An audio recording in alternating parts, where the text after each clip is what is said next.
Topic is about film censorship in China, because I think film is kind of art, just can be decided by the producer or the scriptwriter or the director. But in China, whether the script can be shoot or the film can be released, just decided by the government.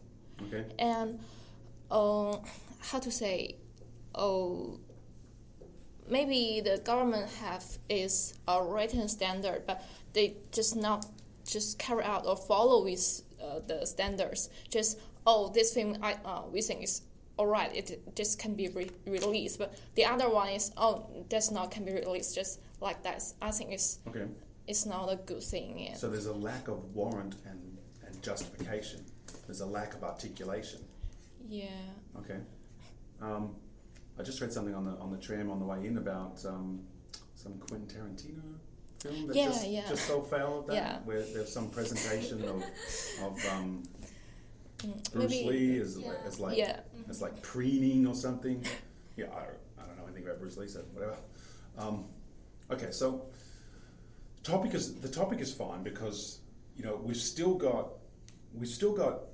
decisions, right, that we would like to be made in we're trying to understand how a decision is made, right? So film censorship in China is not like climate change, for instance, or artificial intelligence or something like that. It's not like that, but we're still talking about how is a decision made, right? And any time a decision is made, we're talking about trust relations and credibility relations that are built up around how decisions are made. And ultimately our course was trust, expertise and communication. So we are talking about how decisions and judgments are made and communicated, and whether they're done in a trustworthy way, in a way that builds trust. And the course title does have expertise in there. And you might remember from the first class, I said we're going to focus on, in a couple of places, some controversies among, or the examples I would use were, from the natural and technological sciences and engineering, for instance.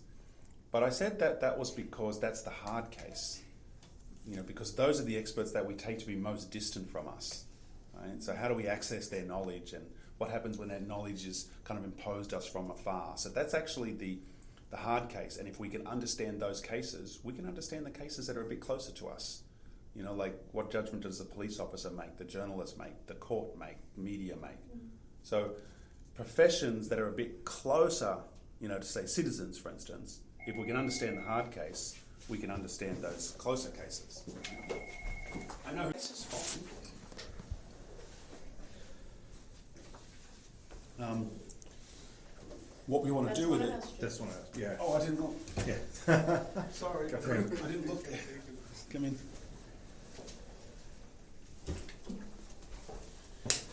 We just want to understand it in terms of what category it's in, and so we can take.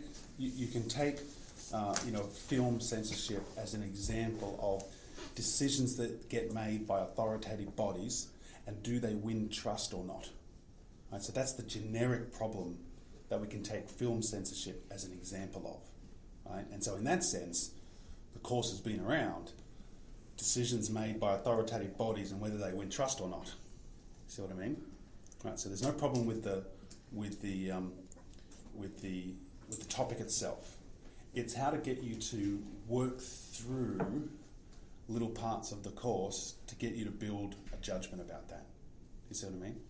So let's do an exclusion case, right? Let's say that you could go off and research a number of instances of film censorship in China, right? And then you could show what was going on in these film censorship issues in China, right? Or examples of them. And then you discuss some who defended the film censorship, and you discuss some who attacked the film censorship, both within China and outside of China. And you could write a couple thousand words about that, no problem. But I can't assess that. Right? There's nothing in this course structure that I can really assess about that. That's your own independent research. You're just interested in that particular issue.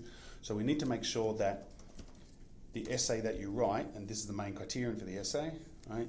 The essay you write looks like an essay that you wouldn't have written unless you had taken this course.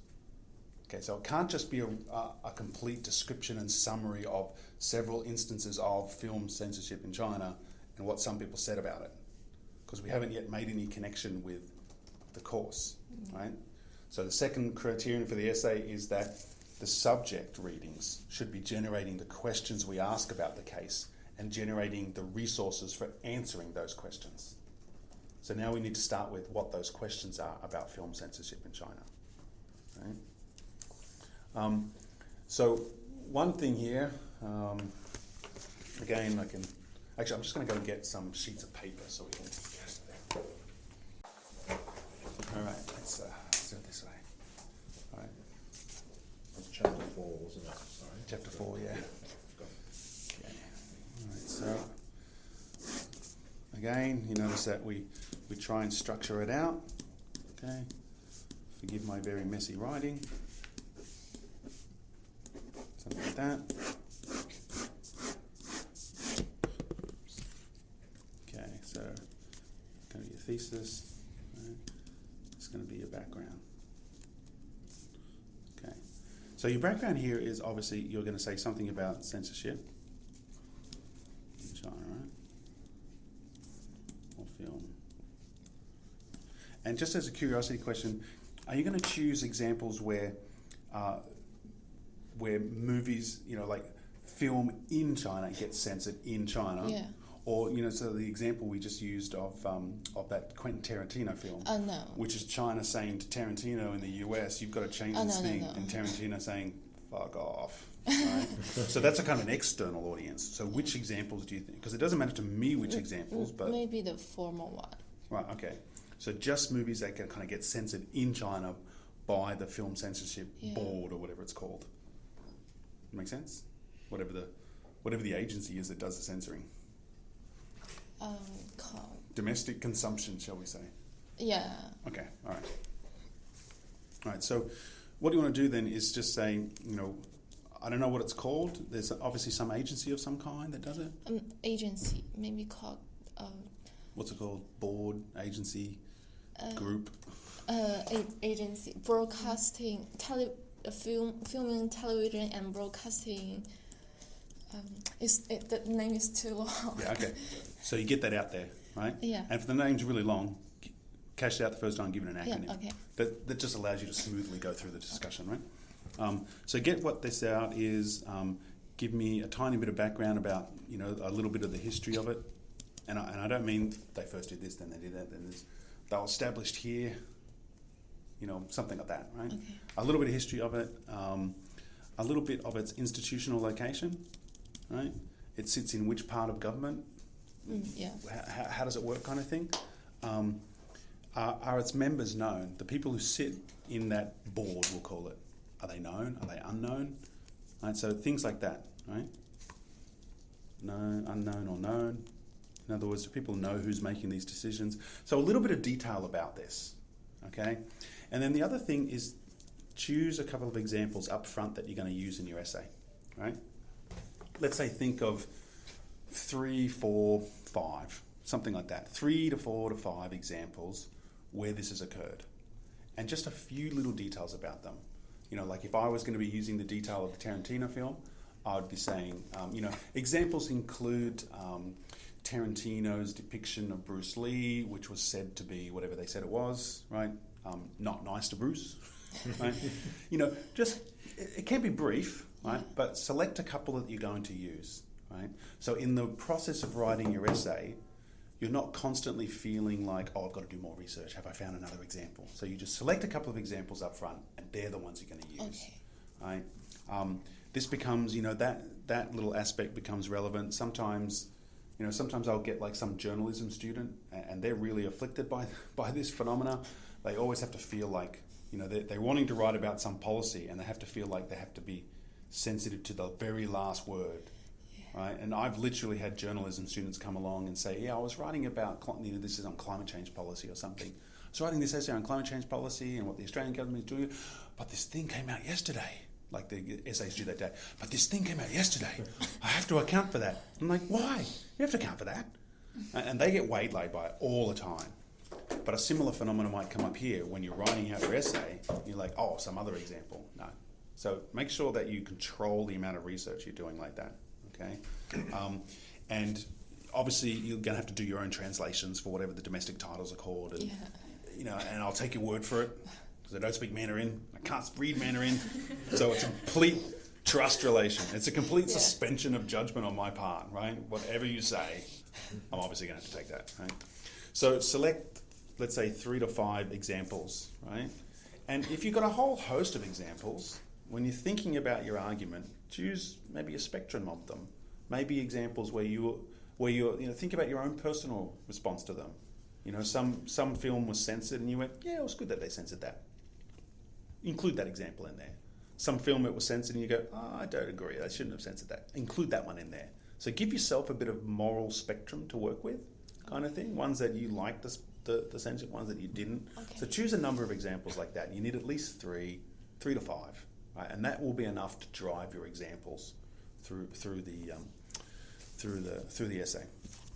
All right, so let's work through how to do this. And notice that the general problem that we said is that if we turn this over, it's a social authority, right? It's making a decision, and there's a debate about whether it's trustworthy or credible. Okay, right? So that's why the example, even though it's quite different than science and engineering examples, for instance, it matches. Because you've got a social authority making a decision, we're going to debate about whether it's trustworthy or credible. So in your opening line, include that that this is the generic case. Right? You just need an opening line that's here that says this is a case about film censorship in China, something like that. Mac or no, right? You get the idea. This is a case about film censorship in China. I'm going to take it. I'm going to treat it as a general case of that. You see what I mean? Yeah. Right? And that will just kind of, direct my own thinking, and I'll remember the context of the discussion and so forth, right? And then you got your background here. So now, if we're thinking of it as a generic issue of it's a social authority, it's making a decision, is it trustworthy and credible, for instance?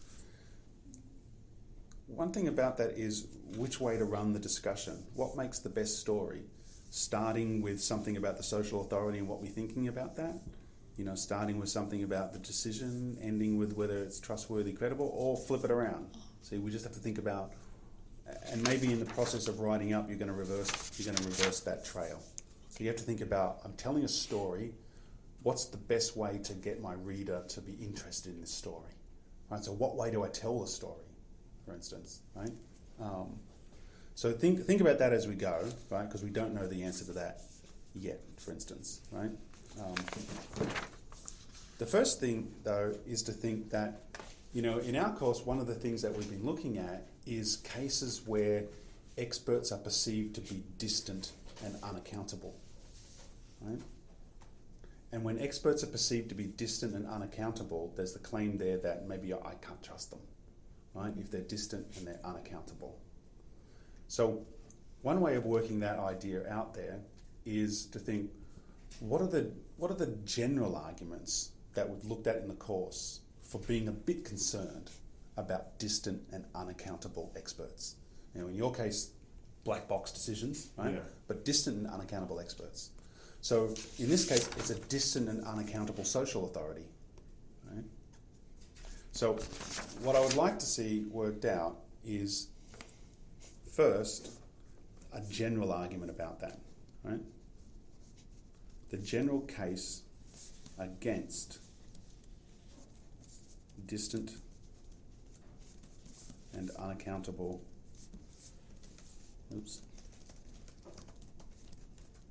and I'm going to say social authority, right? So this is a social authority, right? Because it seems a bit strange to call it experts, right? It seems a bit strained in this case to maybe even wonder, maybe it's not, but it seems a bit strained to wonder about, you know, if you took Dreyfus and Dreyfus or Collins and Evans or Turner, and they have different ways of working out types of experts, it seems a bit strained to kind of think it through with this particular case. That might be a bit strained. But we can ask about, you know, what are the general arguments that we've looked at in the course for being worried when whatever the social authority is appears to be distant from normal public kind of view or distant from public accountability mechanisms. So what are the general arguments against those social authorities being distant and unaccountable? Right? And there's lots of places in the course, you know, that would do that. In matter of fact, it's such a big one, right? But I think it's important for kind of thinking that through, right? In this case, that maybe give yourself like 3 paragraphs to do that, right? So that makes a kind of section 1, right? Places that you'd want to account for: Warren and Moore, right? And Urbanati. These are the places that, you know, that talk through this kind of issue, right? And they might be enough to really drive a discussion of when you're worried about the distant and unaccountable kind of expert, right? I think they're probably the key places. Maybe Wynne, maybe I'll put a question mark for that one, right? Because he worries about experts who just kind of download decisions on us, but that might be a bit more specific. So I think you want to, you know, one thing you can do there is say, you know, here's some general arguments against, you know, any kind of social authority just being distant and unaccountable to publics, right? Because when you're discussing the board, I'll call it the board, right? When you're discussing the board, you know, some of your wording and some of your anecdotes were about just making a decision, and there it is, like, who are these people, right? So that's that distance and unaccountability. So we want to develop. I want to see if you can develop what's a general set of general arguments. So what becomes a thesis for something like that, or what becomes an answer, right? So if you take this as an example of developing your thesis, right? Apart from your 2 little opening statements, right? We know we've got the question, right? Because we've just, you know, what are the general arguments against distant and unaccountable social authorities, right? Something like that, okay? So you got the question, and then you've got to give your answer. I will argue that there are, how many? Right? When you go through here, you've got to start figuring it out. It's somehow looking at it and go, I think there's 2 main, or 3 main, or 4 main, or 96 main. Okay, but then you've got a 3,500 word essay, so 96 is not going to work. You have to form it into categories. You have to form it into typologies. Right? So you may list them all out, list out various reasons, but then you've got to go through that list and drag a selection, form categories, for instance. So that's the work that we're looking for here, right? So something like that, right? Answer equals, I will argue, use the first person, right? I will argue X main reasons. And that number gets populated by whatever you figure out, right? And then you go, and then you just say, first, blah, blah, blah, second, third, you know, N number, something like that, right?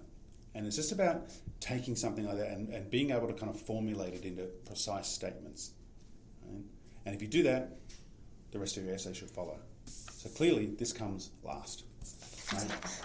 You've got a question, you go to those places, you get a couple of answers, and then later on, when you turn your essay in, you write as if you always knew that answer right now.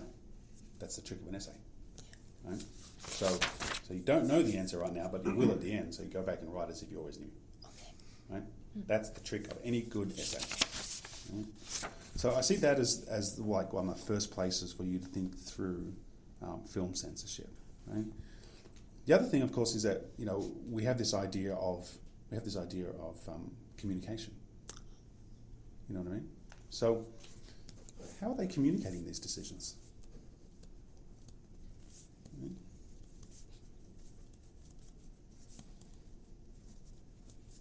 Something like that. Right? Let's go to how. Right, so this is your section 2. How are they communicating these decisions? Right? So this tells you over here what your question is, how are they communicating these decisions. I show that they're communicating him in this way and that way. Right? So that's how that kind of works. And this means that you should be dealing with someone like Prasad and Lowenstein in this particular case. You see what I mean? So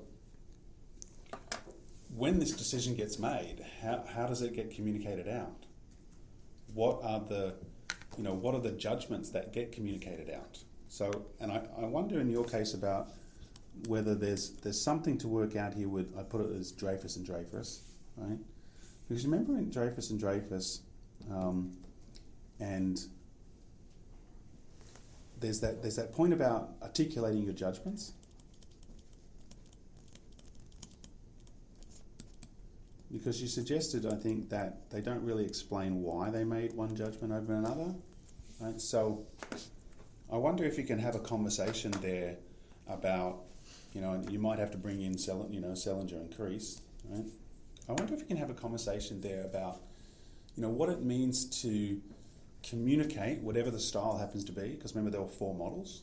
So how does it appear to you that they're actually communicating? That means you go to the models and give a few examples of how they do communicate, and say to yourself, which model does it appear closest to? Right? And the closest to, it's never going to be exactly. You just have to be, it has enough of the elements of one that I think I can make a good case. So keep in mind the standard of evidence that's applicable there, right? Because it's quite disabling if you say, this model of communication says I do A, B, C, D, and E, and in here I've got A, B, C, D, but I don't have E. Okay, so it's not applicable. No, it is. A, B, C, and D is enough. Right, so think about that standard of evidence. So how are they communicating? And then if it's a lack of articulation, as you suggested, here's my judgment, what's inherently wrong with that? Is it that if they tried to warrant it further, they wouldn't really be acting as experts then, because that's what Dreyfus and Dreyfus say. And Selinger and Crease coming back and saying, no, but you're supposed to try. Right? You're supposed to articulate it out, because if you don't articulate it out, where are we? We're just stuck with accepting. So there's a kind of political debate that goes there if they're not articulating judgments. So they've got a judgment and they may communicate it in one particular style, right? But how much are they articulating that judgment? That's the second question. So I think you've got a section here to get something like that out, right? And your section 3, right? So again, when you're thinking it out, you've got your section 3. Got a question, we'll figure it out. This is all in your opening paragraph, right? My third question will be, I will show, something like that. Right?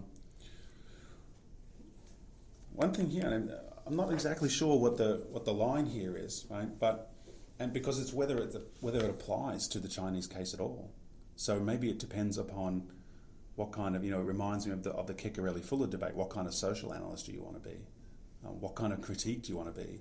Do you want to be, in this story, do you want to be, the equivalent of a Hong Kong protester, right?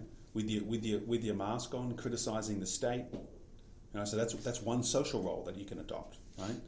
You can, of course, also be, the Hong Kong bureaucrat who is trying to balance out dissident Hong Kong protesters, in this case, with the demands of the state that Hong Kong is supposed to be part of, and you're balancing out both. So which kind of social actor do you want to be when you tell a story about film censorship? Because notice in the Ceccarelli-Fuller debate, it was Ceccarelli saying, when do you decide to defend the consensus against the critics? And Fuller saying, just be the critic. Which one do you want to be when you have this discussion out? Because that's going to make a difference to what you make of this authority relation and how it actually operates in this space, right? So to give you an example, let's say Mark Brown's argument or Ceccarelli's argument. Ceccarelli says, if you're defending the consensus, that still means that there's a good way to defend the consensus and a bad way to defend the consensus.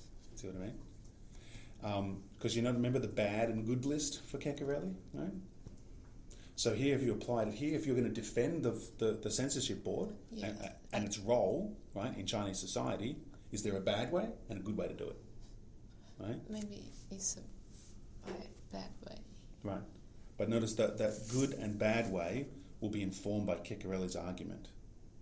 Or if you go to Mark Brown, he says, when we're thinking about authorising a decision, it has kind of 5 elements if you're in a representative democracy. Now, of course, China is not a representative democracy in that sense, right? But let's say that you wanted to be Protagoras. You're like, I would like to reform Chinese society. We should have more of these features where authorised judgments had to kind of pass a public muster. See, so that would be you being Protagoras at that moment. So I don't know which one you want to be. But what I would say here is that, and I'm going to put this as a kind of like a 3-paragraph thing. You know, you may want in your essay, right? Actually, you can do this like. Actually, you can do it like this. Right, where this carries over here, right? I wonder if, and it's in no particular order, because so you can reverse them around, right? You get Ceccarelli and you got Brown. Brown has 5 features, right, of, you know, a representative democracy. Okay, and Ceccarelli has the kind of bad and good, right, and also, you know, breaks down into Isocrates and Protagoras, right? So, depending on whether you're going to be defending the worthiness of having a film censorship board and what it does for Chinese society, that's going to influence what you take as useful for your cause from Ceccarelli or not. Depending on that consensus, that's going to say, you know, are these features just not relevant and they're not worthy in this sense? You know, they don't need to be enacted, and why? Or, you know, if you're a Protagoras and you want to criticise, you know, the film censorship because you'd like to internally reform Chinese society if you had your way, if you were the dictator, right? If you were elected, is it Prime Minister? What do we call God? I don't know what the case is there, right?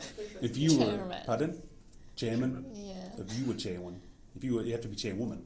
So if you were chairwoman, what would you do? So if you thought about what your role would be, what do you say about this particular body that makes these authorised decisions and then downloads them to others? What would you like to do with it? You know, is it good? Is it bad? You know, and this changes, right? If you really wanted to have it being more legitimate to ordinary citizens in China, you would have to be emphasising where it fails these 5 features. Do you know what I mean? And if it had to be more legitimate for ordinary citizens in China, it would have to be something that changed the response to being good rather than bad to critics. Do you know what I mean? But that swaps around if you become Isocrates in this case. I want to defend this group, right? So let's make sure that when they authorise their decisions, they try and do it in a good way, not the bad way, because the bad way just invites too much opposition, and I don't want the opposition. Okay. Right? And maybe they play with some of these features. These are the features that could work in this context. So I don't actually know what the hell you would say here in section 3, and I'm not even sure what the question is. Yeah. But the challenge for your essay is to figure out what question is it that I want to ask about my role and what I say about this body, and what's my answer to that. So this is going to be the real challenge place, because I'm not even sure what the question is, so therefore we're not sure what the answer is yet. But I want to see you respond to the challenge, right? And this just becomes a personal reflection about how annoyed you were that I asked you to write this essay. Something like that. Right? Does that make sense? Yeah. Okay. So these become, you know, relatively confined tasks that you go here and you pull answers out. And this becomes, I want to see you thinking it through. Yeah. You see what I mean? Yeah. That's it. That's all I got. Got.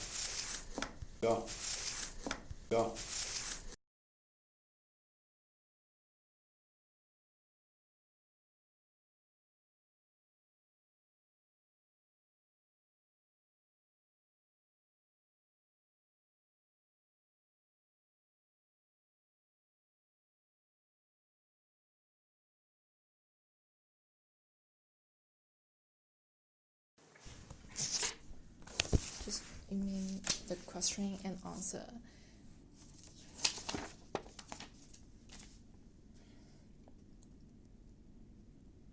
What's the FCC again? Remind me. Film censorship in China. Okay, right. And you're asking what section 2 is, what the question is. Section 2.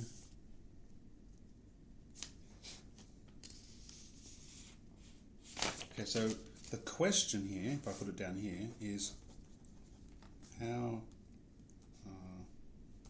is the what's it called? Censorship board? Yeah. Censorship board communicating their decisions.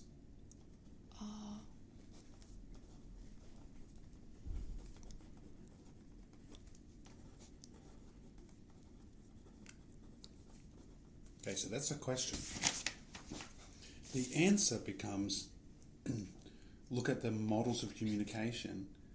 Right? So that's one place. Look at the models of communication. So that means that your answer becomes I will show the CB. Yeah. I will show the C adopt a model of communication. It's always going to be close to, it's never going to be exact. Closest to the, and let's, whatever it is. Yeah, okay. As discussed in Prasad and Lowenstein. Right. The reason I say closest to is because when you go to Prasad and Lowenstein, you see that they say each model of communication, the 4-1, is never applied pure. There's always a little mixing. Yeah. So you just need the closest to. It's mainly this. Yeah. And in your discussion, you go, it's got a little bit of that. Right? And that just shows that you understand Prasad and Lowenstein. Right? See what I mean? Yeah. So that's the first part. I will show what model it seems to you to be. And the second part, this is a bit more interpretive, right? So you notice that from Dreyfus and Dreyfus, they say that the expert gets to a point, they go, look, this is just it. So in this case, it might be some film is offensive. That's their judgment. The film is offensive, right? And in that Dreyfus and Selinger and Crease debate, we had the idea that an expert, when they're being an expert, basically just renders our judgment. In your friend's case, vaping is safe, or vaping is not safe. And here, this film is offensive. This film is mildly offensive, cut X part. Rest is fine, right? They're both judgments, right? And then Dreyfus and Dreyfus talk about how the experts have difficulty articulating those judgments. So when the censorship board is articulating its judgment, it's offensive, it's not offensive, it's politically this, it's politically not that, whatever it happens to be, whatever their judgment is, what do they do after that? How do they go? Yeah. How much articulation do they give? What's the nature of that articulation? And remember, Dreyfus and Dreyfus say the more articulation you give, the more you start relying on rules, principles, examples, etc., the more you start going down from expert to proficient to competent to advanced beginner even. You see what I mean? Yeah. So what's the nature of their communication, right? And you wheel in Selinger and Crease to help you kind of cash that out a bit. So that's kind of what I was suggesting there. And sorry, I also about section 3. Okay, so now you do it though. So I just did it there. What do you think the question is that's being asked here? Right, because I think I might have left it open and said you have to think her out. That question, right? So you got a question here about Ceccarelli, and if it's bad and good, it says that we're asking about how does the film board respond to its critics, right? Bad or good, right? And how does if we're asking about Brown and the 5 features of representation, then we're asking about does the censorship board, when it renders its decision, in what way is it representative of its constituency, of its audience? And that's the 5 features. You have to just develop it loosely here, because he's saying 5 features of a representative democracy. You're doing 5 features of a rather authoritarian political community, so which ones carry over, right? So this is about how does it respond to critics? How does it fit itself in an audience? So it's some question like that, but you have to develop that question. Okay. Right, okay. Once you're running through, you go, oh, this is the question I want to ask. I put the question down, I answer it. See what I mean? Yeah, that makes sense. Thank you so much. No worries, no worries.